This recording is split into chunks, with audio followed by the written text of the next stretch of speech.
நீ எனக்கு ப்ராமிஸ் பண்ணு, நீ என்னதான் கல்யாணம் பண்ணிப்ப. முடியாது. யாராவது இவ்வளவு சின்ன வயசுல கல்யாணம் பண்ணிக்குவாங்களா?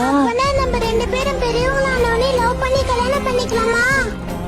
ஆமா கண்டிப்பா. அப்ப நான் உன்னை கல்யாணம் பண்ணிக்குவேன். அப்ப நான் ப்ராமிஸ் பண்றேன். நானும் ப்ராமிஸ் பண்றேன்.